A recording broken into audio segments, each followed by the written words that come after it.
It's the end of an era, the end of the era of memes on Marvel's Avengers, as Crystal Dynamics announced today that Marvel's Avengers will no longer be supported or receiving any content updates after March 2023. Hey everybody, it's LittleBobby here with 59 Gaming Direct, and we're going to be talking about something kind of near and dear to me because I was one of those very few people who actually still played and enjoyed this game. But before we really get into this, we'd like to ask you, if you're new here, hit that subscribe button, ring that notification bell if you want to stay up to date on all the news, reviews, and other content we do here on 59 Gaming Direct. And if you enjoyed this video, make sure you hit that like button. If you don't enjoy it, make sure you hit that dislike button and let us know in the comments what we can do better for next time. All right, so we know that the ever memed Marvel's Avengers has had a very long and troubled history. This game came out in 2020 during the pandemic. In early reviews, everybody thought it was looking like it was pretty solid. And then when we found out it was a live service game, that's when the bad stuff started. And it could be said that that's what really caused all the issues for this game from the time it released. Now, if you're unaware of how Marvel's Avengers works, it is a live service platform game where players can choose between any of the 12 Marvel's Avengers that have been currently added to the roster and take them through different types of missions. There are kind of special events that happen to help level up your characters faster. And all of that was kind of weak in the beginning, but we're going to talk about that a little more in just a minute. But overall, the whole game kind of always had issues, from there not being really enough content when it first launched as a live service game to an almost immeasurable number of bugs and glitches that popped up through gameplay. And I'm sure you can find videos. They were all over Twitter, they were all over YouTube, and there were even reviews that were just saying, hey, this is, this has potential, but it's one of the worst things in terms of its technical state that a lot of people had ever seen. From enemies falling through floors to objectives just not being updated for whatever reason, there were any number of problems. It's not even accounting for like the physics issues that you would see with some of the earliest builds of the game that were released, where characters would just get like stuck on a piece of railing or stuck in a wall somewhere themselves.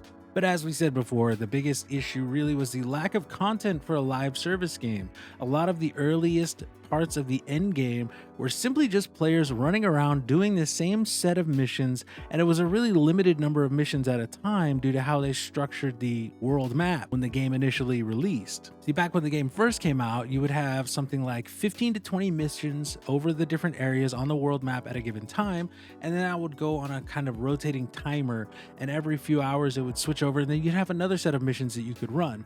The problem with this is that if you're only playing, say like 6 p.m. to 8 p.m.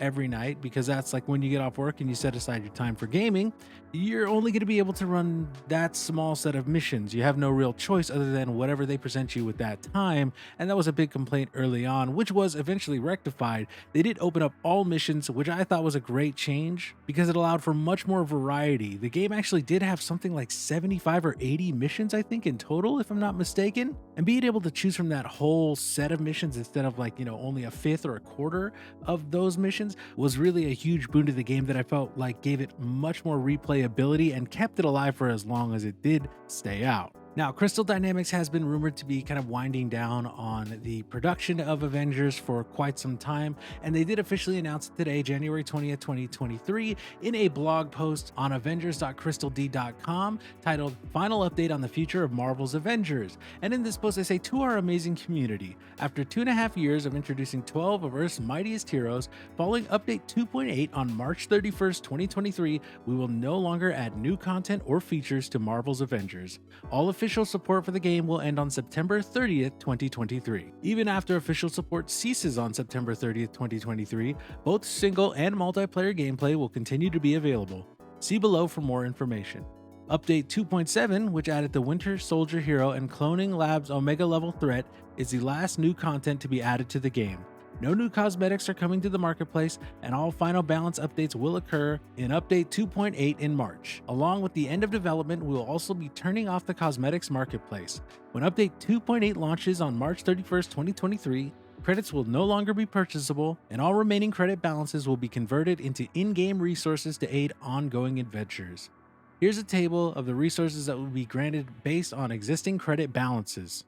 They then go on to show a big table of if you have however many credit balances of the premium currency, you'll be getting the in-game currencies Following this chart, the blog continues, as a show of our appreciation for our community, starting March 31st, 2023, we will make all the game's marketplace, challenge card, and shipment cosmetics content available to all players for free.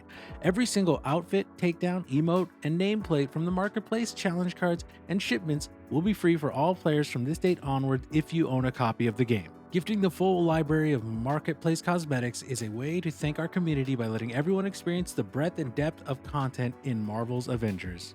And this is somewhat problematic, at least in my view, because it was just a few days ago where they released a bundle that contained MCU skins for each character. And those would tend to go about $15 to $20 a piece, if I'm not mistaken. They released one for every character in this big bundle for $75, and that was less than a week ago. It could not have been more than 3 or 4 days ago. I think it might have been 2 days ago.